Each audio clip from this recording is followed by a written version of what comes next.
만약 그 돔이 머리가 아니었다면 나는 아마 이 집구석에서 그저 말 잘 듣는 벙어리 며느리로 계속 살았을지도 모른다. 비록 진작부터 이 집이 사람을 산채로 잡아먹는 거미굴 같다는 생각을 해왔지만 말이다. 집 밖은 폭죽 소리가 하늘을 찌르고 세상 천지가 명절 분위기로 가득했지만 내 주위엔 오직 기름전내와 손가락 끝에 밴 주방세제 냄새뿐이었다. 이지수, 너 죽었어? 지금이 몇 시인데 아직도 상을 다 안 차려? 남편 진승현의 목소리가 거실에서 들려왔다. 당연하다는 듯 배어있는 그 불쾌한 짜증. 그는 소파에 비딱하게 앉아 다리를 꼬고 앉아. 한쪽으로는 해바라기 씨를 까먹고 다른 한쪽으로는 스마트폰 속 미녀들의 쇼폼 영상을 넘겨보고 있었다. 바닥에는 해바라기 씨 껍질이 지저분하게 널브러져 있었다. 나는 깊게 숨을 들이마시며 이마에 땀을 닦았다. 새벽 5시부터 지금까지 물 한 모금 마실 틈도 없었다. 잔을 보고 채소를 씻고 고기를 다지고 전을 부치고 상 위에 올라갈 18가지의 거창한 요리들을 오로지 나 혼자서 다 해냈다. 시어머니 박말수는 진작에 화사한 붉은색 벨벳 원피스로 갈아입고 소파에 앉아 시아버지 진대호에게 훈수를 두고 있었다. 요즘 젊은 것들은 예의가 없어서 명절인데도 어른들이 밥 차려주게 기다리게 한다나 뭐라나. 드디어 마지막 요리가 완성되었다. 나는 갓전엔 도미찜 접시를 들고 주방을 나섰다. 이 도미로 말할 것 같으면 승연이 비싸다고 타박하는 바람에 내 비상금을 털어 산 것이었다. 바닷가 근처에서 직송으로 공수해온 한 마리에 수십만 원을 호가하는 귀한 놈이었다. 나는 생선 접시를 식탁 정중앙에 조심스럽게 내려놓았다. 한숨 돌리며 앞치마를 풀려던 찰나 귀를 찢는 듯한 굉음이 들려와 몸을 떨었다. 탁, 시어머니 박말순이 눈을 부라리며 식탁을 내리쳤다. 그 가느다란 눈매는 마치 나를 생으로 잡아먹을 듯했다. 이지수, 너희 부모가 일찍 죽어서 예절 교육을 못 시킨 거야? 어? 나는 멍하니 서 있었다. 머릿속이 웅웅거렸다. 어머니 왜 그러세요? 생선이 덜 익었나요? 덜 익어? 네 정신머리가 더 익었겠지. 박말수는 손가락이 내 콧등을 찌를 듯이 삿대질을 해댔다. 명절날 생선머리가 집안의 가장을 향해야지 어디를 향하고 있는 거야. 구석탱 이를 보고 있잖아. 네 시아버지 일찍 죽으라고 고사 지내는 거야. 아니면 이 집안의 주인이 없다고 시위하는 거야? 밑을 내려다보니 속에서 이름 모를 화가 치밀어 올랐다. 식탁은 둥근 형태였고 방금 들고 나온 접시가 너무 뜨거워 손이 데일 것 같아 급하게 내려놓다 보니 생선머리가 주인이 앉는 자리에서 살짝 비껴나 있었을 뿐이었다. 고작 그 이유 때문이었다. 시아버지 진대호는 마치 내가 자기 집안 조상묘라도 파헤친 사람인 양 얼굴을 굳히고 앉아 있었다. 그는 냉소 섞인 목소리로 한마디 내뱉었다. 이래서 근본 없는 집안애를 들이면 안 되는 거야. 격이 떨어져서 기운만 상하게 하거든. 나는 앞치마를 꽉 움켜쥐었다. 끓어오르는 화를 억지로 누르며 대답했다. 어머니, 그런 뜻이 아니었어요. 너무 뜨거워서 그랬을 뿐이에요. 지금 바로 돌려놓을게요. 말을 마치며 회전판을 돌리려 손을 뻗었다. 손 대지 마. 박말순이 갑자기 비명을 지르더니 손에 들고 있던 펄펄 끓는 미역국 대접을 그대로 내게 끼얹었다. 누구 마음대로 손을 대. 못 배운 것 같으니라고. 본능적으로 몸을 피했지만 뜨거운 국물이 니트 위로 쏟아졌다. 살갗을 파고드는 화끈거리는 고통이 순식간에 전신으로 퍼졌다. 하지만 내 고통을 돌볼 겨를이 없었다. 내 등 뒤에는 5살 난 아들 도윤이가 서 있었기 때문이다. 엄마, 그안 겁에 질린 도윤이가 내 다리를 붙잡고 울음을 터뜨렸다. 울긴 왜 울어. 명절날 재수없게. 소파에서 일어난 진승현이 다가왔다. 하지만 그는 화상을 입은 나를 걱정하러 온 것이 아니었다. 미간을 찌푸린 채 혐오스러운 눈빛으로 나를 바라볼 뿐이었다. 이지수, 너 때문에 어머니 화나신 거 안 보여? 당장 무릎 꿇고 생선머리 제대로 돌려놓고 아버지한테 사과드려. 무릎을 꿇으라고? 결혼하고 8년 동안 나는 이 집안 식구들을 시모처럼 모셨다. 사랑이라는 허울 좋은 이름 아래 내 이름과 개성을 지우고 스스로를 조롱거리로 만들며 살아왔다. 그런데 이제 고작 생선머리 방향 하나 때문에 나더러 무릎을 꿇으라고 한다. 그 순간 내 머릿속에서 인내라는 이름의 가느다란 끈이 툭 하고 끊어져 버렸다. 진승현, 너 제정신이야? 나는 8년 동안 사랑했던 남자를 어른자 같은 눈으로 바라보았다. 지금이 이율색이야. 조선시대가 아니라. 누구를 무릎 꿇리고 싶으면 당장 선산에 가서 네 증조할아버지 무덤이나 찾아가. 거기 가서 실컷 굴어. 거실 안은 죽은 듯한 침묵이 흘렀다. 진대호의 젓가락이 식탁 위로 툭 떨어졌고 박말수는 입을 떡 벌린 채 나를 괴물 보듯 쳐다봤다. 평소 매를 맞아도 대꾸 한 번 못하던 순한 양 같던 며느리가 감히 말대꾸를 한 것이다. 이게 미쳤나? 미쳤어. 집안 꼴 잘 돌아간다. 박말순이 갑자기 미친 개처럼 달려들어 내 머리채를 휘어잡았다. 그리고는 나를 주방 쪽으로 거세게 끌고 갔다. 네 부모가 교육을 못 시켰으니 내가 대신 가르쳐주마. 싱크대에 처박혀서 정신 좀 차려. 두피가 찢어지는 듯한 고통이 느껴졌지만 울지 않았다. 반항하며 그녀를 밀쳐내려 했으나 그 순간 남편이라는 짐승이 다가와 내 팔을 결박했다. 어머니, 진정하세요. 지수야, 가만히 있어. 그냥 어머니 화 풀릴 때까지만 참아. 참으라고? 진수년에게 온몸이 짓눌린 상태에서 박말수는 내 머리채를 잡고 아직 세제 거품이 채 가시지 않은 싱크대 물속으로 내 얼굴을 쳐박았다. 차갑고 기름진 물이 순식간에 코와 입으로 밀려 들어왔다. 지옥감이 파도처럼 온몸을 덮쳤다. 우리 엄마 놓아줘요. 할머니 나빠. 할머니는 괴물이야. 옆에서 도윤이의 처절한 울음소리가 들려왔다. 필사적으로 몸부림치며 그 가락 사이로 도윤이를 보았다.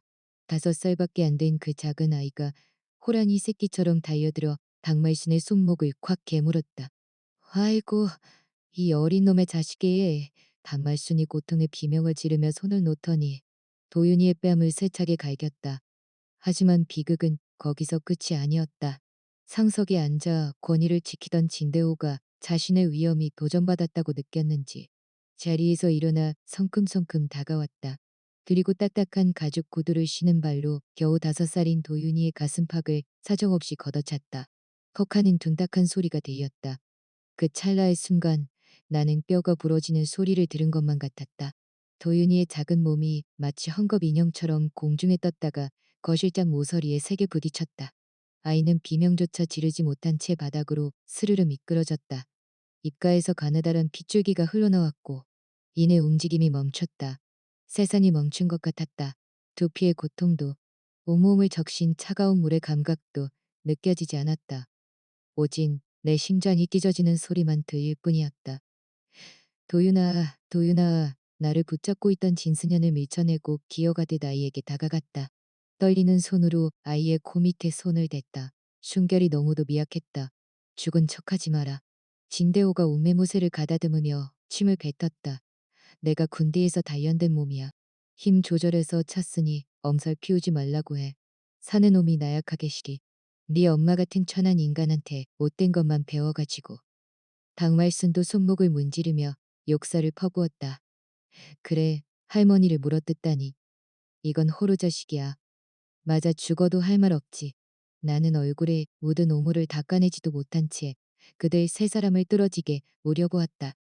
그 순간 이지수라는 껍데기 속에 남아있던 마지막 미련이 죽어버렸다. 비명을 지르지도 히스테리를 부리지도 않았다.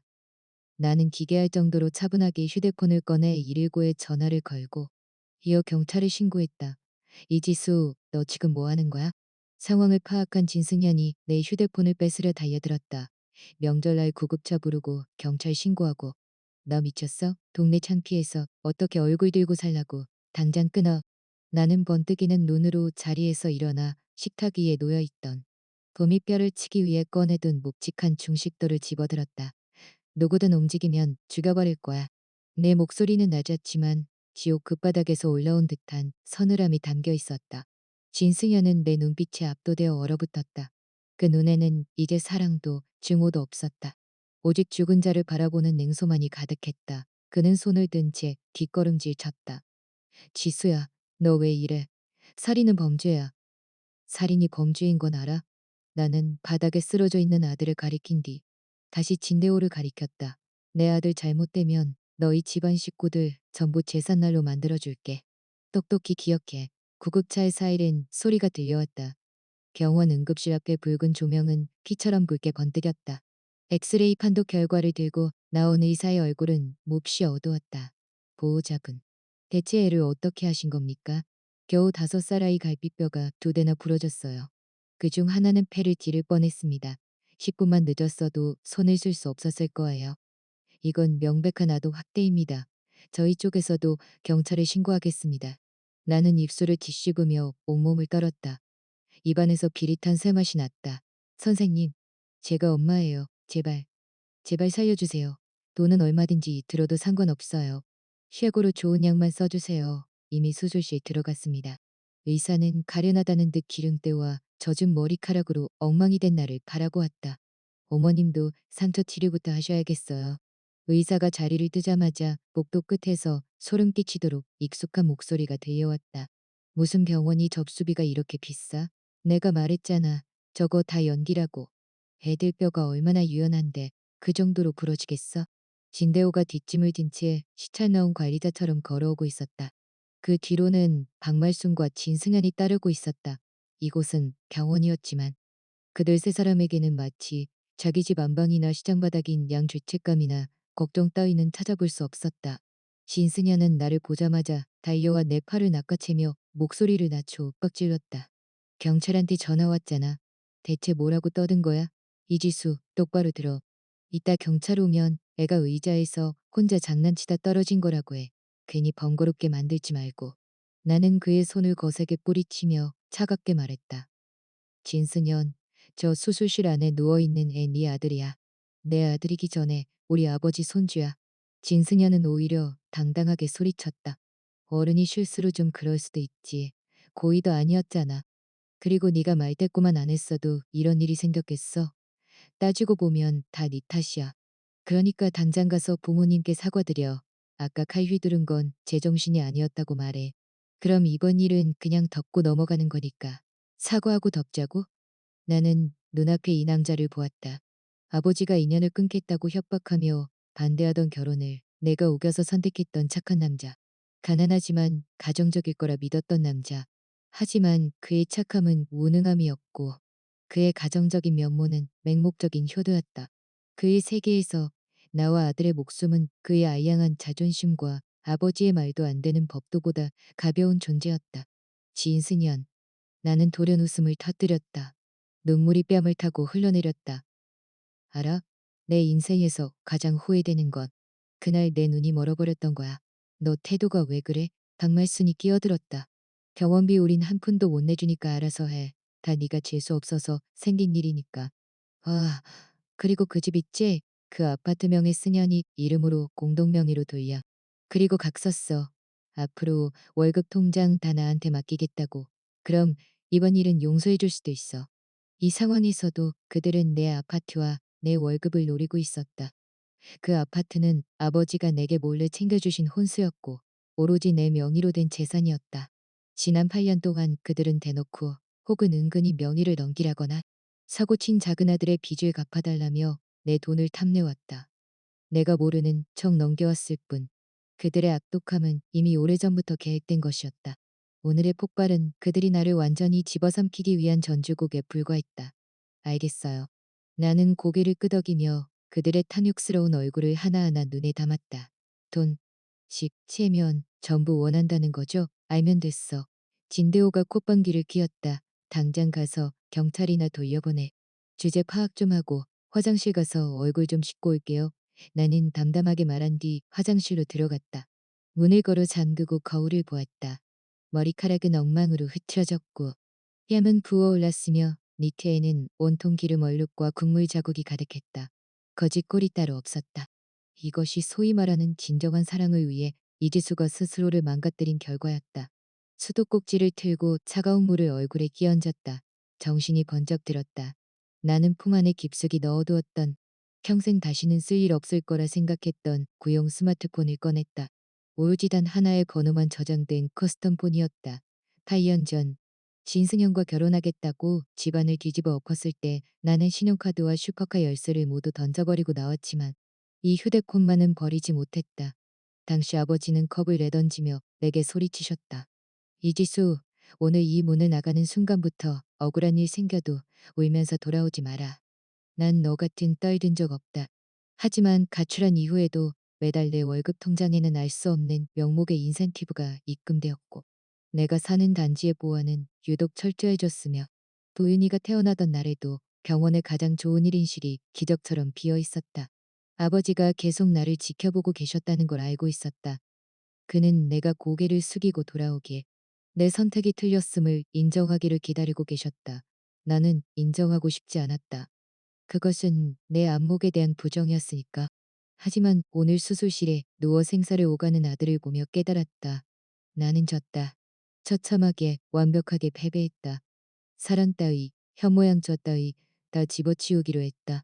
나는 다시 이 짓으로 돌아가야 했다. 저 짐승들이 대체 누구를 건드린 것인지 뼛속까지 시리게 알려주어야 했다. 떨리는 손가락으로 그 번호를 눌렀다. 신호음이 2번 울리기도 전에 전화가 연결되었다. 수화기 너머로 긴 침묵이 흘렀지만 억누린 격앙과 믿기지 않는다는 듯한 거친 호흡 소리가 들려왔다. 지수냐? 늙었지만 위험 있는 미세하게 떨리는 목소리였다. 재계에서 발 한 번 구르면 나라 전체가 들썩인다는 태산 그룹의 회장 임국태. 나의 아버지였다. 내 눈에서 참았던 눈물이 터져나왔다. 그동안의 모든 서러움과 후회, 고통이 한꺼번에 터져나오며 목이 메었다. 아빠, 내가 잘못했어. 수화기 너머로 컵이 깨지는 소리가 들렸고 의자가 거칠게 밀리는 소동이 이어졌다. 누구야? 누가 널 건드렸어? 울지 마라, 지수야. 울지 마. 아빠한테 말해봐. 어디야? 협상 테이블 위에서 섯을 퍼런 칼날 같던 남자가 지금은 아이처럼 당황하고 있었다. 시립 제3병원 응급실이야. 나는 눈물을 닦으며 거울 속에 나를 응시했다. 눈빛이 점점 날카롭게 가려졌다. 도윤이가 저놈들한테 맞아서 수술받고 있어. 나 이혼할 거야. 그놈들이 저지른 짓 대가 치르게 해줘. 그래, 알았다. 알았어. 아버지는 알았다는 말을 3번 반복했다. 그의 음성은 당황함에서 순식간에 시퍼런 살기로 변해 있었다. 10분이다, 지수야. 딱 10분만 기다려. 아빠 헬기 바로 띄운다. 지금부터는 하늘이 무너져도 아빠가 다 막아주마. 전화를 끊고 휴대폰 화면이 꺼지는 것을 지켜보았다. 다시 수돗물을 틀어 얼굴에 묻은 피자국을 세심하게 씻어냈다. 다시 고개를 들었을 때 거울 속의 여자는 등을 꼿꼿이 세우고 칼날 같은 눈빛을 하고 있었다. 진승현, 진대호 박말순, 너희의 심판날이 왔다. 화장실 문을 열고 밖으로 나갔다. 복도에서 진승현이 짜증 섞인 표정으로 시계를 보고 있었다. 그는 나를 보자마자 소리치려 입을 뗐다. 왜 이렇게 오래 걸려? 너 설마. 나는 그를 무시한 채 복도에 서 있던 경찰관 2명에게 직진했다. 경찰관님, 고소하겠습니다. 나는 진대호를 가리키며 응급실 대학실 전체에 울려 커질 정도로 맑고 단호한 목소리로 말했다. 저 자는 미성년자에게 고의로 중상을 입혔습니다. 그리고 여기 있는 3사람은 수년간 저를 상습적으로 폭행하고 정신적으로 학대해 왔습니다. 증거는 충분합니다. 진승현도 진대호도 박말순도 얼어붙었다. 그들이 상황을 파악하기도 전에 병원 건물 밖에서 거대한 괴놈이 들려왔다. 프로펠러가 공기를 가르는 소리였다. 거대한 압력이 도시의 밤하늘을 덮치는 것 같았다. 프로펠러가 돌아가는 괴놈이 점점 커지더니 응급실 대학실의 유리창들이 덜덜 떨리며 비명을 질렀다. 이게 무슨 소리야? 지진이라도 난 거야? 박말 쓰는 겁에 질려 목을 움츠린 채 사방을 두리번거렸다. 진승현 역시 어안이 벙벙한 표정이었으나 이내 분노로 얼굴을 붉히며 나를 향해 쏘아붙였다. 이지수, 너 미쳤어? 경찰한테 무슨 헛소리를 짓거린 거야? 우리가 언제 널 학대했다고 그래? 온 가족을 다 감옥에 쳐넣어야 속이 시원하겠어? 경찰은 미간을 찌푸린 채 기록장을 꺼내 들었다. 부인, 상황을 자세히 설명해 주십시오. 증거가 있다고 하셨는데 내가 휴대폰을 꺼내기도 전에 진대호가 돌연 달려들어 경찰의 기록장을 뺏으려 들며 횡설수설했다. 경찰관님, 이 여자 말 믿지 마쇼. 이건 그냥 단순한 집안 싸움입니다. 애가 장난치다 넘어진 걸 가지고 나한테 뒤집어 씌우는 거라고요. 저 여자가 지금 미쳐서 그래요. 뭐 하시는 겁니까? 뒤로 물러나세요. 경찰이 엄중히 경고하며 허리춤으로 손을 가져가던 그 순간 응급실의 자동문이 거칠게 열렸다. 차가운 바람과 함께 감히 마주보기도 힘든 서슬퍼런 살기가 대학실 안으로 들이닥쳤다. 검은 정장을 입고 선글라스를 쓴 경호원 2줄이 마치 검은 파도처럼 밀고 들어오다니 순식간에 복도의 일반인들을 격리하고 길을 텄다. 이런 광경은 진승현 일가는커녕 출동한 경찰들조차 본 적 없는 것이었기에 다들 당황하며 무전기를 꽉 움켜쥐었다. 진승현은 눈알이 빠질 듯 그 광경을 지켜보며 중얼거렸다. 이, 이게 뭐야? 무슨 높으신 분이라도 오시는 거야? 대관절 누가 오길래? 박말수는 두 다리가 풀린 듯 진승현의 소매를 붙잡고 떨었다. 승현아, 우리 가로막고 있는 거 아니니? 얼른 옆으로 비켜서자. 세 식구는 겁먹은 메추라기처럼 벽구석에 붙어 숨조차 크게 쉬지 못했다. 길게 뻗은 통로 끝에서 짙은 회색 캐시미어 코트를 입은 중년 남자가 성큼성큼 걸어왔다. 머리가 희끗했지만 등은 대나무처럼 고닫고 매처럼 날카로운 그의 눈에는 오직 끝없는 초조함과 분노만이 서려 있었다. 그 뒤로는 내가 어릴 적부터 불러온 조집사가 은색 구급 상자를 들고 따랐다. 그것은 우리 집안의 전담 의료팀이 출동했다는 신호였다.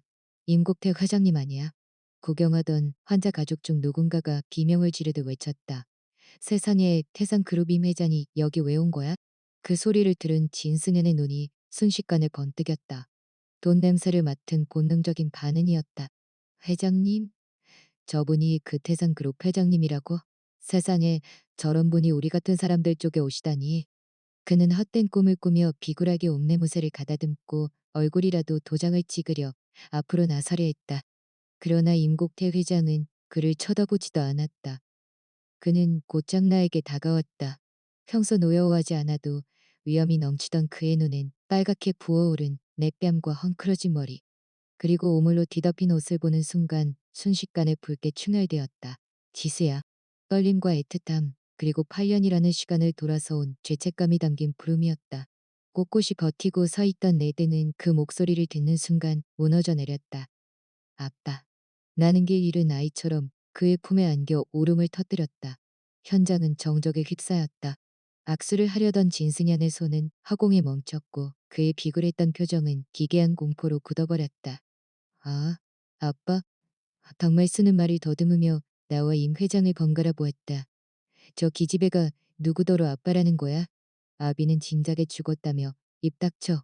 조 집사가 차갑게 호통치며 손짓하자 경호원 두 명이 다가와 반말순과 진대호를 짐짝처럼 구석으로 몰아붙였다.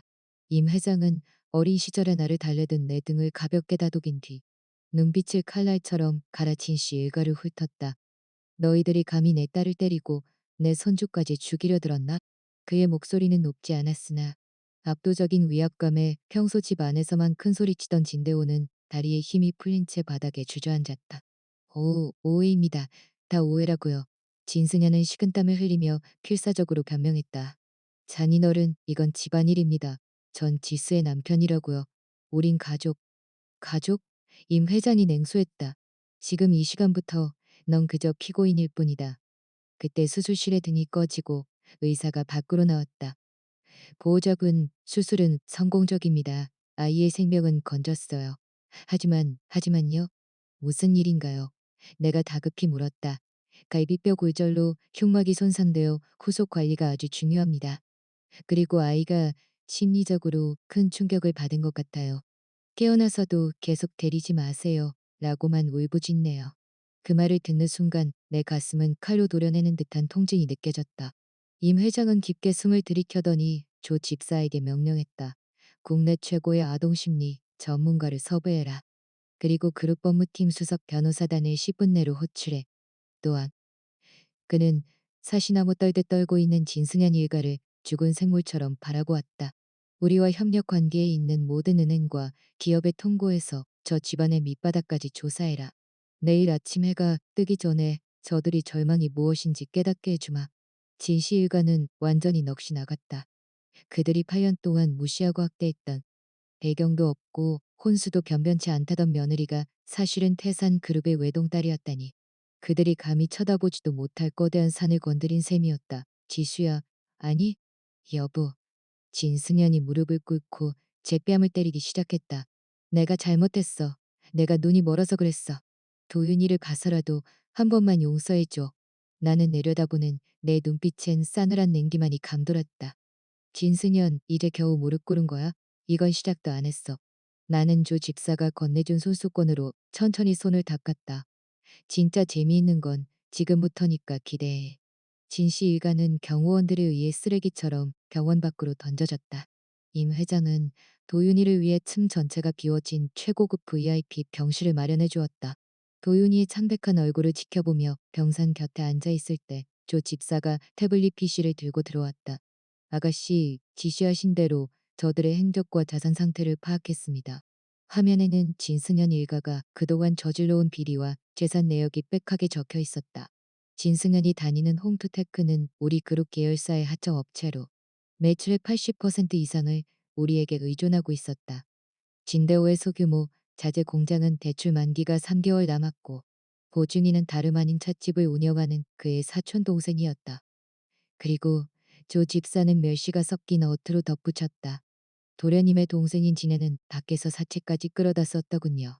저들이 최근 아가씨에게 집요하게 돈을 요구한 진짜 이유가 이것 때문이었습니다. 나는 냉소했다.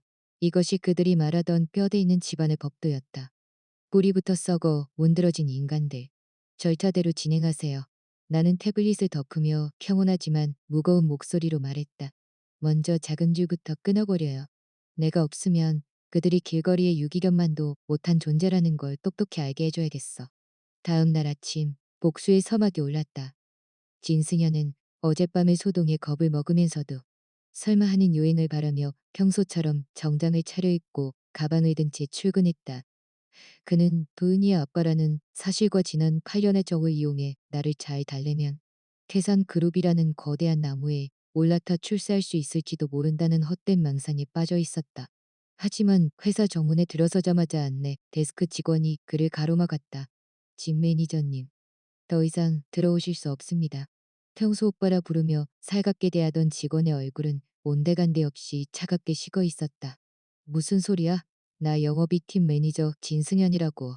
이전엔 그러셨죠. 하지만 지금은 아닙니다.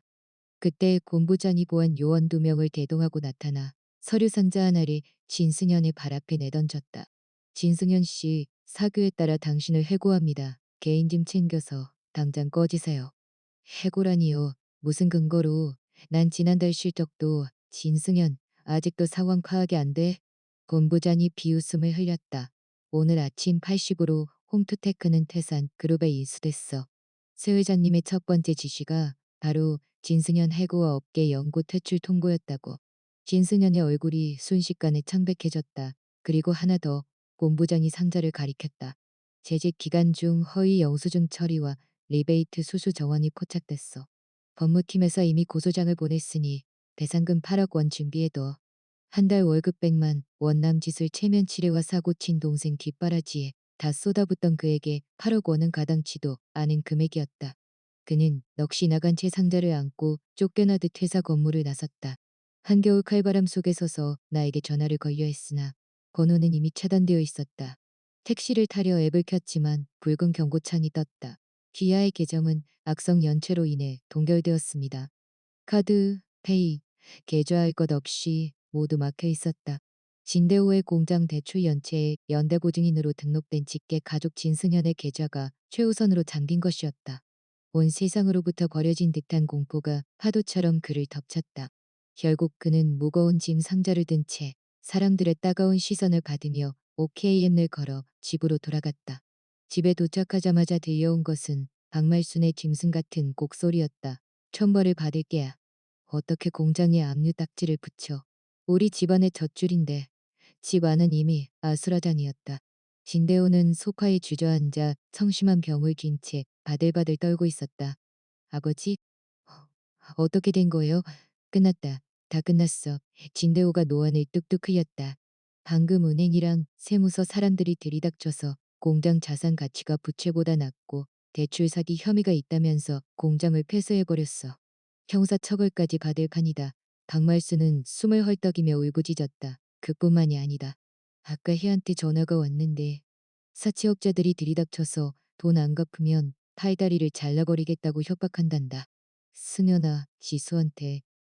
아니 그 상전님한테 빌어라. 제발 살려달라고 빌어. 진승현은 이 참담한 풍경을 보며 형언할 수 없는 자괴감을 느꼈다. 어제 이 시간만 해도 돔이 머리 하나 가지고 그 여자를 발밑에 지식이며 가장 비천한 존재로 취급하지 않았던가. 그런데 불과 24시간도 지나지 않아 그 여자가 손가락 하나 까딱한 것만으로 그들의 직장, 공장, 체면이 거품처럼 사라져버린 것이다. 그 여자가 우리 번호를 다 차단했어요. 진승현은 머리를 감싸쥐고 바닥에 주저앉았다. 그때 현관문에서 육중한 노크 소리가 들렸다. 손님이 아닌 저승사자의 독촉장 같은 소리였다. 진승현이 떨리는 손으로 문을 열자 그곳에는 정장을 차려입은 엘리트 변호사 4명이 서 있었다. 금태 안경을 쓴 대표 변호사가 차갑게 진승현을 응시했다. 진승현 씨 맞으십니까? 이지수 씨의 대리인입니다.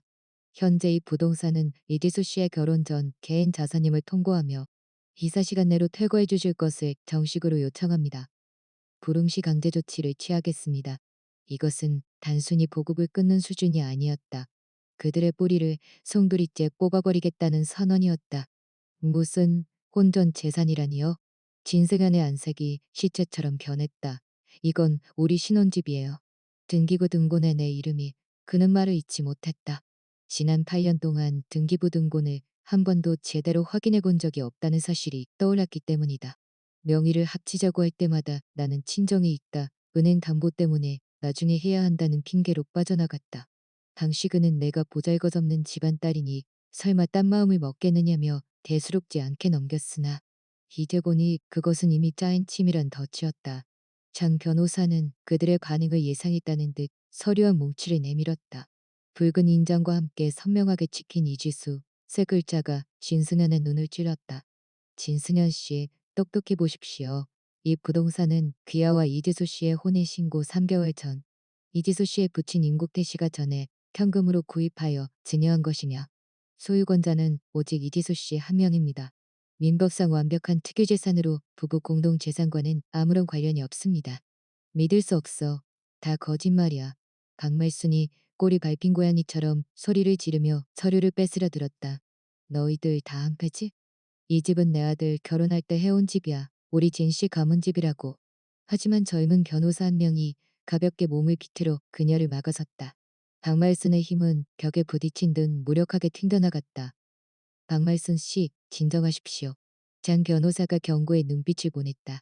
모든 서류는 법적 검토를 마쳤고 구청에서 확인 가능합니다. 법률 문서를 훼손하거나 탈취하려 하신다면 즉시 공무집행 방해로 경찰에 신고하겠습니다. 경찰이라는 말에 박말순은 입을 다물었다.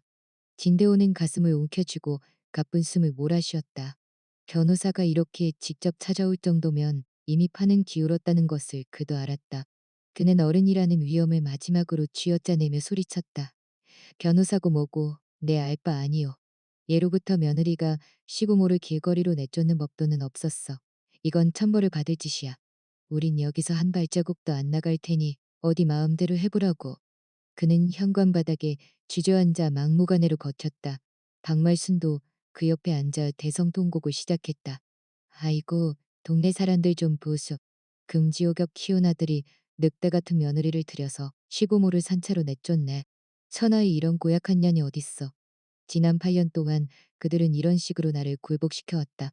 체면을 중시하고 남편의 앞길을 걱정하던 나는 늘 그들의 무리한 요구를 참으며 들어주었다. 하지만 오늘 그들이 상대해야 하는 사람은 더 이상 예전의 나약한 이지수가 아니었다. 장 변호사는 그들의 추태를 무시한 채 시계를 확인했다. 의뢰인의 권한에 따라 퇴거, 유예 시간 이사 시간을 드립니다. 내일 오전 10시 정각 공증인과 열쇠 기술자를 대동하여 강제 집행을 시작하겠습니다. 만약 그때까지 집을 비우지 않으신다면 그는 서류 한 장을 더 꺼냈다. 시장가에 따른 하루 3총력만 원의 무단 점유 사용료 고지서와 형사 고소장이 기다리고 있을 겁니다. 우리 법무팀은 법대로 끝까지 갈 준비가 되어 있으니 벌금을 물고 구치소까지 가고 싶다면 마음대로 하십시오. 하루 3회씩만 원과 구치소라는 말에 진대호의 곡소리가 뚝 끊겼다. 임 회장이라면 정말로 그렇게 하고도 남을 사람이라는 것을 그들도 본능적으로 느꼈다. 진승현은 완전히 무너져 내렸다. 그는 무릎을 기어가 장 변호사의 바지가랑이를 붙잡았다. 변호사님 제발, 제발 지수한테 말 좀 잘해주세요. 제가 다 잘못했습니다. 우리 이혼 안 합니다. 우리 식구들 다 지수의 소나 말처럼 살게요. 제발 돌아오게만 해주세요. 진승현 씨, 장 변호사는 혐오스러운 듯 다리를 뺐다. 전 단지 의뢰인의 결정을 전달할 뿐입니다. 남은 시간은 2~3시간 58분입니다. 나는 병원 VIP실에서 조 집사가 연결해준 실시간 CCTV 화면으로 그 광경을 지켜보고 있었다. 도윤이는 아직 마취 기운 때문에 잠들어 있었다. 아이의 차가운 손을 어루만지는 내 마음속엔 더 이상 그 어떤 동정심도 잃지 않았다. 가련하다고? 그럴지도 모른다. 하지만 그들이 내 머리를 싱크대 물속에 쳐박고 내 아들의 가슴팍을 짓밟았을 때 그들에겐 단 한 줌의 연민이라도 있었던가? 악인에게 자비를 베푸는 것은 곧 나 자신에 대한 잔인함일 뿐이다. 그로부터 정확히 24시간이 흐른 다음 날 오전 10시 정각. 나는 병실을 지켰고 장 변호사가 공증인과 이삿짐센터 직원들 그리고 열쇠 기술자를 대동하여 그 집 앞에 났다. 진씨 일가는 시간을 벌 수 있을 거라 생각했는지 문을 안에서 굳게 걸어 잠그고 버텼지만 기술자가 투입된 지 채 1분도 되지 않아 나를 질식하게 했던 그 현관문이 힘없이 열렸다. 거실 안에는 진씨 일가 세 사람이 돕기 어린 눈으로 소파에 찰싹 달라붙어 있었다. 장 변호사는 시계를 한번 확인하더니 이삿짐센터 팀장에게 몸이 건조하게 지시했다. 시간 됐습니다. 리스트에 따라 이 집에 속하지 않은 물건들을 전부 밖으로 빼내세요. 본격적인 강제 퇴거가 시작되었다. 덩치 큰 인부들은 한치의 망설임도 없이 물건들을 드러내기 시작했다. 이 소파는 안 돼. 이건 내가 8억만 원이나 주고 산 보물이라고. 박말순이 가장 먼저 비명을 지르며 낡은 가죽 소파를 양팔로 껴안았다. 이미 여기저기해지고 꺼진 소파였지만 그녀에게 그것은 이 집의 안주인이라는 마지막 자존심이자 상징이었다. 하지만 공준이는 냉정하게 리스트를 들이밀었다. 박말순 씨, 이 아파트는 분양 당시 풀옵션으로 계약된 집입니다. 이 소파를 포함해 거실장, 침대 등 모든 대형 가구는 집주인의 소유입니다. 귀하가 가져갈 수 있는 건 옷가지와 개인 비품뿐입니다. 그녀가 막무가내로 소파에 엉덩이를 붙이고 버티자 인부들은 아예 그녀가 앉아있는 채로 소파를 통째로 들어 올려 거실 구석바닥에 내려놓았다. 진승연이 보물처럼 아끼던 게임기와 잡동사니들이 검은 쓰레기 봉투에 아무렇게나 담겨나갔고 진대호의 서재를 장식했던 가짜 골동품과 도박 관련 서적들도 바닥에 팽개쳐졌다. 침대 밑에 숨겨두었던 박말순의 낡은 가방 안에서 짝퉁 보석들과 꼬깃꼬깃한 삼짓돈이 쏟아져 나오자 그녀는 미친 듯이 바닥을 기며 돈을 주워 담았다. 진승현은 넋이 나간 듯 그 광경을 바라만 볼 뿐이었다. 당당했던 매니저 직함도 안락한 집도 순식간에 사라지는 과정을 보며 그는 아무런 저항도 하지 못한 채 서 있었다. 마지막으로 인부가 벽에 걸린 가험한 사성, 액자를 떼어내려 하자 진대호가 낮게 신음하며 가로막았다. 하지만 장 변호사의 눈짓의 액자는 결국 그의 발치에 내려놓아졌고 진대호는 그 네 글자를 보며 참담하게 무너져 내렸다. 퇴거 작업이 끝난 후 아파트 복도와 1층 화단 앞에는 진씨 일가의 남루한 짐짝들이 쓰레기 더미처럼 쌓였다. 소문을 듣고 몰려든 이웃들은 수군거리며 그들을 구경했다. 저 집 며느리가 보통 내기가 아니라더니 회장님 딸이라며 평소에 그렇게 유세를 떨더니 꼴 좋다. 그때 박말순의 눈에 거실 한복판에 놓여있던 고가의 청화백자 화병이 들어왔다. 아버지가 선물하신 그 화병을 보자 그녀의 눈에 도끼가 서렸다. 나도 못 살면 너도 죽어봐라. 그녀가 화병을 깨뜨리려 달려들었지만 장 변호사의 보조원들이 그녀를 순식간에 제압했다. 박말순 씨, 그 화병은 시가 3천만 원 상당의 예술품입니다. 훼손하시는 순간 재물손괴죄로 형사고소는 물론이고 전액 배상하셔야 합니다. 감당하실 수 있겠습니까? 3천만 원이라는 말에 그녀의 손이 힘없이 풀렸다. 결국 세 식구는 이웃들의 멸시 어린 시선 속에서 낡은 이불 뭉치와 가방 몇 개를 짊어진 채 쫓겨나듯 단지를 떠났다. 그들에게 더 이상 기댈 곳은 없었다. 평소 형님 도생하며 지내던 친척들은 사정을 듣자마자 약속이라도 한 듯 전화를 피하거나 거절했다. 결국 그들이 도착한 곳은 도시 견두리의 곰팡이 핀 월세반이었다. 좁고 퀴퀴한 방 안에서 그들은 서로를 탓하며 싸우기 시작했다. 네가 애를 왜 때려서 이 사단을 만들어. 모식한 당신 입이 문제지. 그때 숨겨둔 비상금을 내놓으라는 박말순의 닥달에 진대호는 떨리는 목소리로 고백했다. 다 지네한테 줬어. 둘째 아들 지네가 사채 빚을 갚기 위해 부모의 마지막 돈까지 가로챘다는 사실에 집안은 다시 한번 뒤집어졌다. 그때 거칠게 문이 열리며 험악한 인상의 사내들이 들이닥쳤다. 진의 애비가 누구야?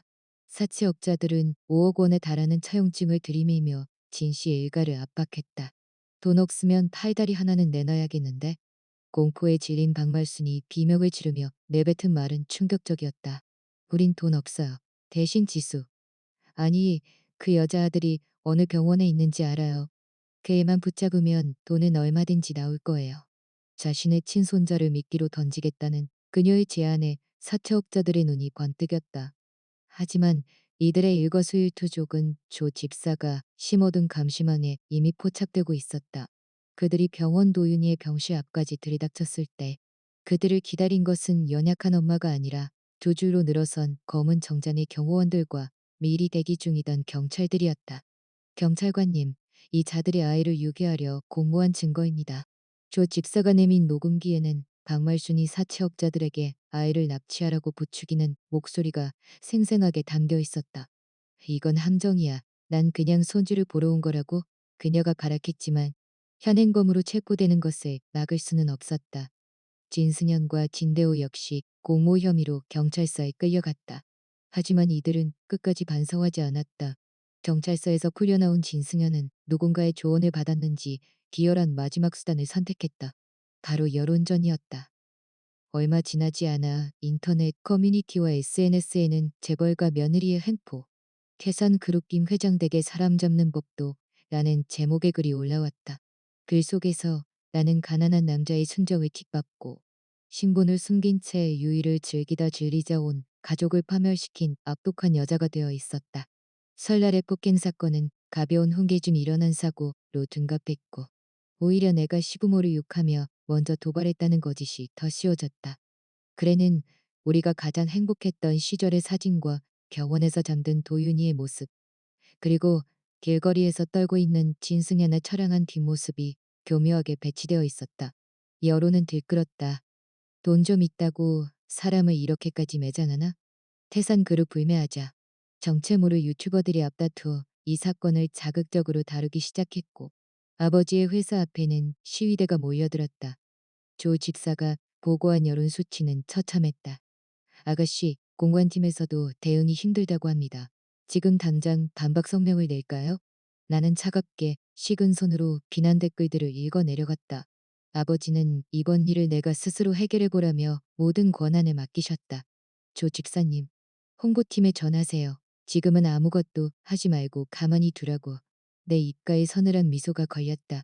저들이 가장 높이 뛰어오르고 가장 크게 소리칠 때 한꺼번에 봐봐줄 거예요. 나는 단순히 해명하려는 게 아니에요. 심판을 하려는 거지. 사흘 뒤. 나는 태산그룹본사 대강당의 기자회견 자리를 마련했다. 국내 모든 주요 언론사와 수백 명의 기자가 몰려들었고 실시간 스트리밍에는 수백만 명의 접속자가 몰렸다. 진승현은 자신이 이겼다고 확신하며 이미 후원금까지 챙기고 있었다. 오전 10시 정각. 나는 화려한 보석이나 경호원 없이 오직 하얀 정장 차림으로 홀로 단상 위에 올랐다. 터져나오는 플래시, 세례와 야유 섞인 웅성거림 속에서 나는 마이크 앞에 서서 카메라를 정면으로 응시했다. 안녕하십니까. 저는 여러분이 말하는 그 악독한 재벌가 딸 이지수입니다. 좌중이 찬물을 끼얹은 듯 조용해졌다. 긴 말을 하기 전에 영상 하나를 먼저 보여드리고 싶습니다. 저희 집 거실에 설치된 고화질 홈캠 영상입니다. 날짜는 이번 설날 저녁입니다. 내 말이 끝나자마자 등 뒤에 대형 스크린에 그날의 참혹한 진실이 상영되기 시작했다. 고화질 대화면 속에서 내가 주방에서 홀로 분주히 움직이는 모습이 비쳤다.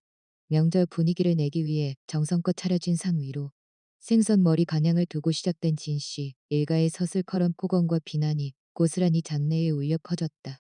시어머니 박말순이 펄펄 끓은 국물을 나에게 끼얹고 내 머리채를 휘잡아 주방 싱크대 세제 물속으로 처박는 장면이 나오자 객석 곳곳에서 경악 섞인 신음이 터져 나왔다. 남편 진승현이 나를 도와주기는커녕 오히려 내 팔을 결박해 어머니의 화풀이 도구로 내던지는 모습에 실시간 채팅창은 분노로 마비될 지경이었다.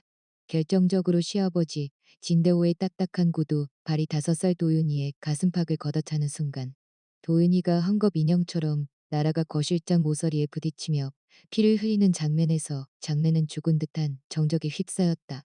잠시 후 그 정적은 걷잡을 수 없는 분노의 함성으로 바뀌었다. 폭로된 거짓과 위선. 영상이 끝나고 암전된 뒤 나는 떨리는 숨을 몰아쉬며 두 번째 증거를 제시했다. 화면에는 도윤이의 응급실 진단서가 선명하게 떠올랐다. 갈비뼈 조대골절, 흉막 손상, 심각한 연부 조직 타박상.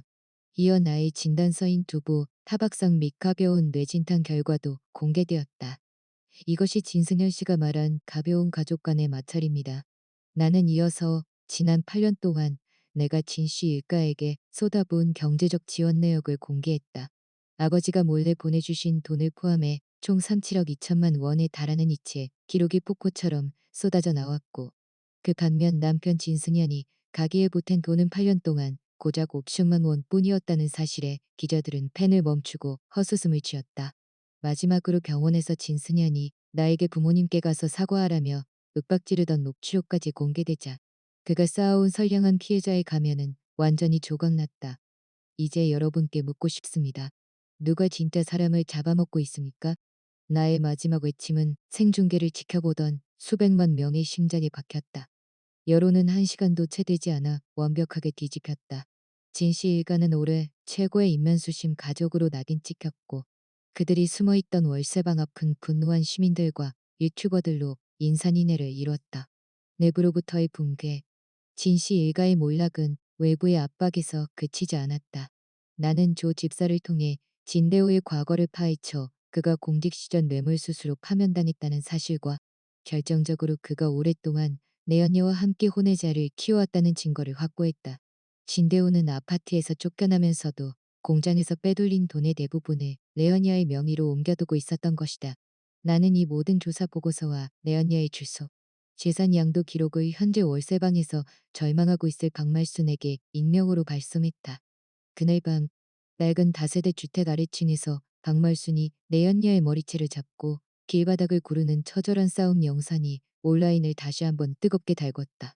평생 남편과 아들만을 위하며 살았던 그녀에게 남편의 배신은 그 어떤 법적 처벌보다 잔인한 형벌이었다. 진승현은 이 아수라장 속에서 자신이 믿어온 가족의 법도가 얼마나 위태롭고 추악한 거짓이었는지 목격하며 정신적 붕괴를 맞이했다. 마지막 자존심을 꺾다. 막다른 길에 몰린 진승현은 결국 태산그룹본사 1층 로비에 나타났다. 초췌한 모습으로 무릎을 꿇으며 나를 만나게 해달라고 애걸복걸하는 그를. 나는 조 집사를 시켜 회의실로 들였다. 지수야, 내가 잘못했어. 우리 다시 시작하자. 부모님과도 인연 끊을게. 그는 눈물을 흘리며 내 바지가랑이를 잡으려 했으나 나는 차갑게 뒷걸음질 쳤다. 진승현, 너는 단 한 번도 나를, 그리고 도윤이를 사랑한 적이 없어. 나는 그의 눈을 똑똑히 응시하며 덧붙였다. 너는 네 부모 앞에서 효자라는 소리를 듣게 해줄 무료 식모가 필요했을 뿐이고, 친척들 앞에서 자랑할 트로피 같은 아들이 필요했을 뿐이야. 그 도구들이 네 체면을 깎아 먹게 되자마자 너는 망설임 없이 우리를 희생시켰지. 나는 준비해온 이혼 합의서를 그의 앞에 내던졌다. 재산 분할 포기, 도윤이에 대한 친권 및 양육권 완전 포기가 명시된 서류였다. 그는 서류를 보며 비명을 지르듯 울부짖었지만 나는 뒤도 돌아보지 않고 회의실을 나섰다. 지옥은 이제 겨우 문을 연 것이었다. 이혼 서류에 도장만 찍으면 모든 게 끝날 줄 알았다. 하지만 그들의 무식함과 탐욕은 내 상상을 초월했다. 장 변호사에게서 전화가 걸려온 것은 내가 도윤이의 퇴원 수속을 준비하던 날이었다. 이지수 씨, 상대 측에서 이혼 합의서 서명을 거부했습니다. 오히려 거번의 소송을 제기했더군요. 내 입가엔 비릿한 실소가 번졌다. 가진 것 하나 없는 빈털터리가 된 주제에 대체 무슨 배짱으로 나를 고소했단 말인가. 재산 분할과 아이의 양육권을 요구하고 있습니다. 지수 씨가 혼인 기간 중 막대한 수입을 숨겼으니 이를 분할해야 한다고 주장하며, 도윤이는 진 씨 가문의 귀한 종손이기에 반드시 자신들이 키워야 한다는 논리입니다. 배우의 이쪽 생리를 잘 아는 변호사가 붙은 모양입니다. 양육권을 빌미로 재산 양보를 끌어내려는 속셈이겠죠. 좋아요, 장 변호사님.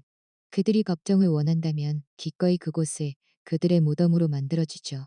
온 세상 사람들 앞에서 그들의 추악한 민낯을 다시 한번 전시해 줄 테니까. 최후의 심판, 법정에서의 첫 기일, 진씨 일가는 약속이라도 한 듯 비참한 모습으로 나타났다. 진대호는 중풍이 온 척 휠체어에 실려 들어와 가련한 표정을 지었고 박말수는 해진 옷을 걸친 채 연신 눈물을 훔치며 불쌍한 시어머니 연기를 펼쳤다. 진승현 역시 며칠 만에 수척해진 모습으로 피고석에 앉아 고개를 떨구고 있었다. 상대 측 변호사는 기다렸다는 듯 웅변을 시작했다. 진승현을 살아내 눈먼 순진한 남자이자 재벌가 딸의 유희에 이용당한 피해자로 묘사했고 설날의 그 참혹한 폭행을 가부장적인 가풍 속에서 벌어진 사소한 사고로 치부했다. 심지어 도윤이가 진 씨 가문의 혈통임을 강조하며 아버지와 조공호의 사랑을 박탈하는 것은 인륜에 어긋나는 짓이라며 열변을 토했다. 하지만 그들의 연극은 장 변호사가 내놓은 단 하나의 증거 앞에 산산조각 났다. 장 변호사는 재산 형성 과정을 증명하는 서류와 함께 국내 최고의 아동심리 전문가를 증인으로 세웠다. 하나는 심각한 가정폭력을 목격하고 경험한 뒤 외상 후 스트레스 장애 PTSD를 앓고 있습니다. 모래놀이 치료 중 아이는 아버지와 할아버지를 상징하는 인형을 모래 속에 파묻거나 괴물 인형에게 먹히게 하는 등 극도의 공포와 공격성을 보였습니다. 만약 아이가 가해자들과 다시 접촉하게 된다면 평생 치유할 수 없는 인격적 결함으로 이어질 것입니다. 전문가의 냉정한 진단이 법정에 울려 퍼지자 진씨 일가의 안색은 종이장처럼 하얘졌다. 나는 자리에서 일어나 판사를 똑바로 응시하며 말했다. 판사님, 저는 돈도 그 무엇도 필요 없습니다. 오로지 제 아이만 저 악마들에게서 지키게 해주십시오. 판결은 단호했다. 도윤이의 양육권은 완벽하게 나에게 주어졌으며 진승현과 그 가족에겐 도윤이가 성인이 될 때까지 어떠한 형태의 접촉도 금지하는 접근 금지 명령이 내려졌다. 재산 분할 청구 또한 근거 없음으로 기각되었다. 무너진 가문의 끝. 판결이 확정되던 날 진대호는 법정에서 실제로 뇌졸중을 일으켜 쓰러졌다. 연기가 아닌 진짜 마비가 온 그는 말도 제대로 못하는 상태로 퇴원했고 박말수는 그를 데리고 곰팡이 핀 월세방으로 돌아갔다. 평생 대접만 받던 가장은 오물 속에 방치되었고 박말수는 매일 남편을 저주하며 하루하루를 보냈다. 나중엔 그 방에서 풍기는 악취의 이웃들이 신고할 정도로 그들의 삶은 처참하게 썩어갔다. 진승현은 그날 이후 자취를 감췄다. 나중에 조 집사가 전해온 소식에 따르면 그는 남부지방의 어느 전자제품 공장 라인에서 이름도 숨긴 채 기계처럼 일하고 있다고 했다. 8명의 노동자가 바글거리는 숙소에서 그는 산송장처럼 살아가고 있었다. 사고를 쳤던 동생 진해는 대규모 사기 및 불법 자금 모지 혐의로 징역 15년을 선고받고 감옥에 갇혔다. 나는 과거의 고통이 서린 아파트를 매각하고 그 돈으로 도윤이의 이름을 딴 아동 학대 피해 방지 재단을 설립했다.